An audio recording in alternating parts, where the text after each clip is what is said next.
only 4 teams remain. For the first time since 2002, one of those teams is the Colorado Avalanche. Faced with staring down their round 2 demons, the Avalanche responded by slamming the door shut on the St. Louis Blues for the 2nd straight season. The Gateway Arch now secured, Colorado's job is only half complete. The work begins anew as the Avs take on the superstar-driven Edmonton Oilers. McDavid, McKinnon, Draisaitl, Makar. The title of the best in the West will be decided by the elite of the elite in the NHL. These are the kind of matchups that built hockey's pantheon, that define legacies. The time is now for Colorado superstars to walk through the Hall of Heroes and prove themselves worthy of induction. History awaits.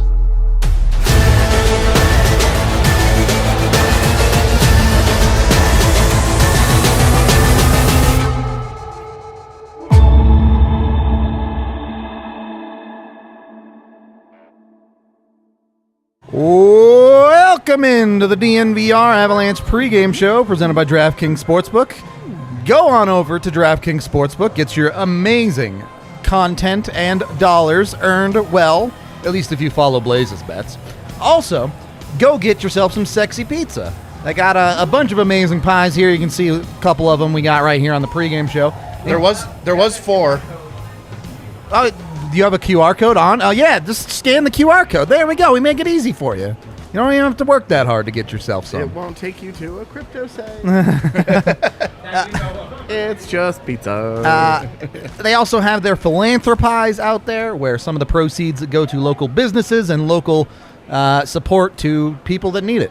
Highly recommend you go check some of those out. Yes, it is also Allie's birthday. Really, really it is this time. I promise. Go wish Allie a proper happy birthday. Rudo, Meghan, AJ, Blais getting into Game 4. Colorado versus Edmonton. Sweep is on the line. It is possible to get there today as we get $5 from Bank saying, this moment is just now sinking in. Let's get it done so we can rest. Flying out for the finals for a game and to see the DNVR crew. Let's go. Dope. Thank you very much, Banks. A lot of factors tonight. Obviously, no Evander Kane, suspended for the Kadri hit. Obviously, no Kadri, had surgery on his thumb. Probably done for the playoffs. On the flip side, Andrei Burakovsky back in. We'll see. Yeah. We'll see. He could be done with the Avs as well. Yeah, We'll see. We'll see. A lot of we'll seeing going on with that. Such a bummer for him, though. What a great year he was having. You know, my biggest question about his thumb injury is how is he going to lift the cup with that thing? What's that gonna be like? Like a bear paw, kind of. Is he gonna have like the claw hand? Like it's gonna be like put a rope around it and tie it to his wrist. Does he get assistance? Like, does somebody help him? Just fist. This is what I was thinking about today. How's he gonna raise that cup with that? I'm just kidding. Furthermore, you have Nick Aube-Kubel in as well for the Avs. Kyler Yamamoto's still out for Edmonton. Dylan Holloway will play tonight, though. Let's go. Makes his debut. Good for him. Yeah. Very quickly get eliminated in his debut.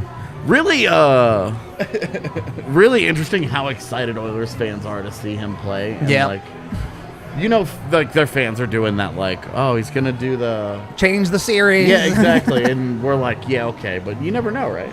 Anything's possible, but He's It missed is- so much time this season. yeah, It's a great question. How is Kadri gonna help attach the Gretzky statue to the plane?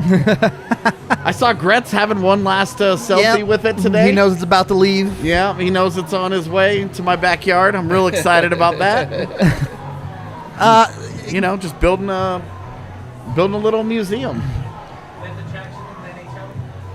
Yeah. Both goaltenders are the same. It's going to be Francouz and Smith on this one, so par for the course there.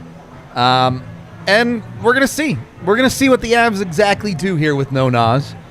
Expectations are they're going to put Mikko back in the middle on that second line, and then if Burakovsky is playing, so they'll probably promote him to line 2, but we'll see some form of the usual suspects in the top 6 along with Mikko playing 2C. Beyond that, For warm-ups, at least on the other side, Draisaitl, McDavid, Puljujarvi. together, Yeah. Holloway, Nugent Hopkins, Hyman. you're asking a lot out of Holloway real quick there. Yeah, that's interesting stuff. From Colorado side of it, Lehkonen, Rantanen, Burakovsky. So Okay. we've had that right this whole time. Yep. Newhook, Comfer, Abe, Kubel. Fourth line remains the same. No Okay. Mikko Stern. So, there you go. Don't touch the fourth line. Yeah, that's the one thing is everybody's like, don't touch it! Hands off! It's been so good! Well, so that's the lineup of how they're going to replace Nas. But what are the expectations here? How much of this is Mikko's got to be able to adjust to center? How much are you looking out of for Burakovsky, who supposedly has a broken bone in that foot that he's playing on? Well, so we saw some more of the assertiveness from Mikko really coming out, and that's one thing you can say about him playing down the middle this year is that he more than held his own because it forced him to play with a certain level of aggression. And all our overarching frustration with him is the laziness that we see from time to time. He gets into some really bad habits and shortcuts some things. Playing at center should eliminate some of that stuff. The other side of that coin is that if it doesn't, It's going to be rough. the Yeah. punishment is twofold. Yeah. So I'm excited to see Mikko in this role and in this opportunity. If he rises to that occasion, if he plays the way that we know that he's capable of, they'll be just fine. The big question is can he do that? Yeah. And that's that lineup we'll have to see, right? Because Lehkonen's role is the obvious one there. He's Yeah. the guy who's going to get in deep, dig out pucks, do the dirty work. Go to the front of the net and try and tip. Yeah. We call But it. how do you balance Mikko and Berkey on the same line? Well, one of them has got to decide To shoot a hockey puck? Two great shooters. So in theory, and they're also two, like, Mikko's an exceptional playmaker. He is. And Burakovsky's made a lot of really nice passes in this postseason. It's just with Berkey, you want to see the full ice engagement, and you want to see him, you want to see him shoot it. Rip that puck, dude. Make Mike Smith make a save. Come on, my man. Together, I think it makes perfect sense to me. Like that's a real second line. Yep. And that's the value of if Burakovsky is healthy enough to play, that's where, a guy that had 61 points for you and 20 goals, like, oh, now he's in your top 6 again. Like, it's very possible. Darn. What a downgrade. Like, we've sort of fallen out of love with Berkey, what he does well, because we haven't seen it in a while. But I mean, you remember, like, that's a guy that changed a game in Nashville just because he could shoot a puck. Is Kemper starting? It's possible. I saw he guess. was stressed, but I Yeah, he's on the ice, He so was- I'm assuming he's backing up tonight. It wouldn't. That make was my assumption, It too, would not but- make any sense for him to. to be taking all the warm-ups, but Yeah, Well, Frank, Good for him to That's feel great to see it. good enough to be back up. Are you going to take Francouz out right now, though? No. The way that he's playing? Like, No, look at his fuck save no, percentage. man. Look at the shutout. Like, it's like he's got to have a bad game before he gets pulled out now. Yeah. Or the series ends, then you can, reassess what Yeah. you're going to do. I did a in the thing next for round. KOA this morning, and they were like, "So it's Frankie's net the rest of the postseason." I was like, "No, no. Yeah. No. it's not that easy. You're going game by game. You're going day by day here. Look how quickly that story flipped from Kemper to Frankie. Yep. It can just as easily flip back in one game. Yep. Yep. You've got to continue to earn it at this point. Yep. And I feel like Kemper came back after what happened in Nashville with a sense of urgency and desperation to fill that role. But now that we know that Francouz has played well in these games, there isn't that desperation to have Kemper Yeah. start unnecessarily when Frankie's playing fine. Yeah, Frankie's earned some leash there. $10 here from the Schick. Just want to say I love you guys and the work you do. Thank you to all the people behind. I can barely read this. Yeah, we can't read that, man. It's too small. Behind the scenes that make what you do possible. Let's go, Avs. Let's get that sweep. Thank you, Schick. Man, you got really good eyesight. I cannot. I that's just can't a read that blob. either, man. I did get It's a LASIK. blob. I did get LASIK a few years ago. No, not even joking. Something I so badly want. It's maybe the best money ever spent in my entire life. Like, it's so nice. Yep. The All that series is eyesight, 0-0. you Still can't read the menu on Overcooked. Huh? I can read the menu. I just can't pick up the right item. I understand. Go 1-0. That's what we've been saying. Yeah. Yep. You're not trying to win the Stanley Cup tonight. You're not trying to win anything tonight except tonight's game. What that means will be what it means, but it's about the right attitude, the right process. I think my reason for optimism tonight is that they just didn't play a very good game 3. It was like okay, and they really just got quite lucky to be in the position they ended up in. And they really have not strung together poor performances, mediocre performances. They've been pretty good. And you look at their elimination games outside of the third period against St. Louis in Game 5. They've been rock solid. They've been very good in that situation. They were very good in Nashville. They were very good in Game 6. Really, their emotional maturity has been what has separated them in certainly the last 2 series. And I think if they continue with that approach, you have to feel really good about tonight. They just have to play up to their level. Thank you for the $2 Pin King. Today is the 78th anniversary of D-Day. That is factually correct. Okay. So, with question marks about what you're going to get out of the second line,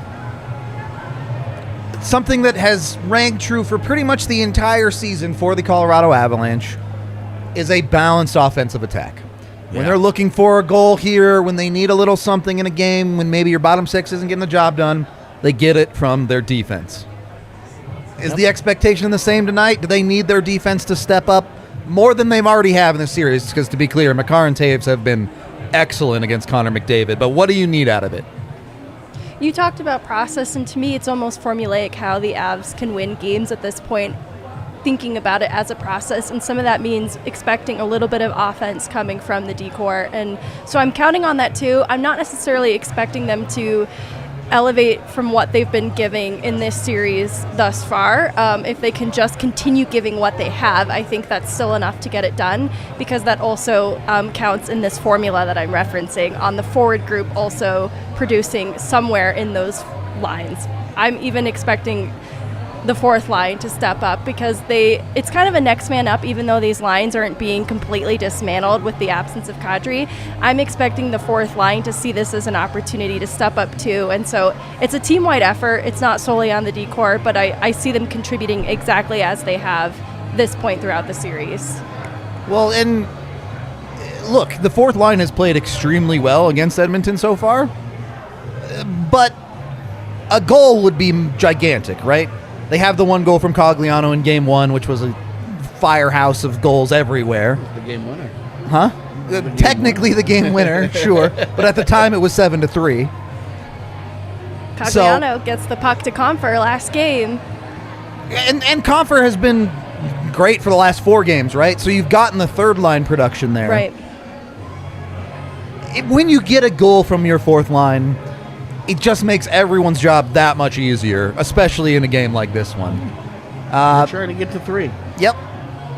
You need one less goal to get to 3 if your fourth line gets you a goal, just like any other line on the team. It just makes it, when you have an elite scoring defense the way that they do, and then a top line, like, look, Colorado's top line has been, like, solid this postseason, but it has not been... They haven't scored it out of the room or anything. It has not been, like, production-wise, it has not been incredible, but you look at the underlines and you look how good defensively they've been. Yeah. They've taken care of their own zone better than we've ever seen Nathan McKinnon in that aspect.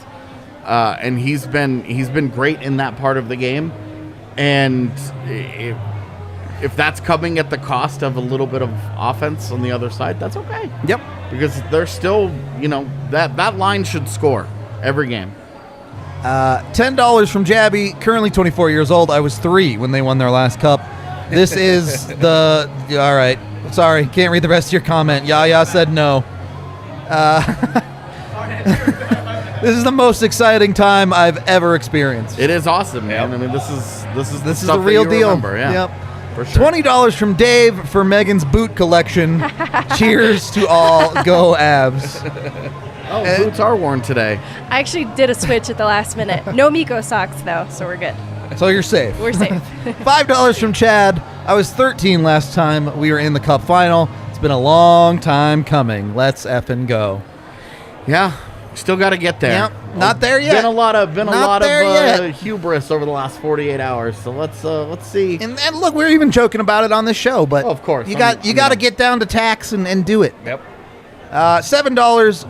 Do you think the PP capitalizes tonight? Do you know, think we'll see. Woodcroft's comments change what the refs are calling? You know, that was from Mark, by the way. If you go and you look at it, they're not calling very many judgment calls on the Oilers. The boarding was too obvious. Yep. There's a flip the puck out, a delay of game, too many men, a failed challenge, and a bunch of nonsense at the end of the game. Yeah, and then a bunch of late game bullshit that hasn't mattered has totally skewed the officiating in this. But last game there was one judgment call made, and that was the holding the stick. Yep. Right? Yep. Am I No, missing you're correct. one? There was one judgment call made. The calls on the Avs were judgment calls in that game too, I guess. Well, and that's what I'm saying. I know. Is that those are regular, your regular infractions. Oh, this is a trip. This is a hook. This is whatever. But the penalties have, Edmonton is just beating themselves in that part. The power play, look, it hasn't scored. But it hasn't been bad. In the meaningful part of the last two games, it has not scored. It got a meaningless goal to make it 4-0. At the end of game 3 or 2, yeah. Neat. But it has been dangerous. It has created chances. We talked about it. They had 16 scoring chances on the power play last game. That's just a goalie doing his job. He does a great job. Now, could they have worked harder and maybe had higher danger chances? Sure. No doubt. But they created some. It wasn't like it wasn't like a power play with no pressure, no possession, no zone time, none of those things. None of that. They created. They gave themselves opportunities to actually do some things, and they just didn't get that done. So we'll see. And power plays they're streaky like that. And if you have to pick one, you'd rather say your PK lets nothing in. Yep. Because that's been the big thing. And they've been so awesome at 5v5. Yeah. It hasn't really mattered. Exactly. The Avs have been so good at 5v5. You're just asking your special teams not to lose you the game. Yep. And they haven't lost the game on special teams. So. And from last game into next, Burakovsky back in probably just bolsters the power play in general. What was that?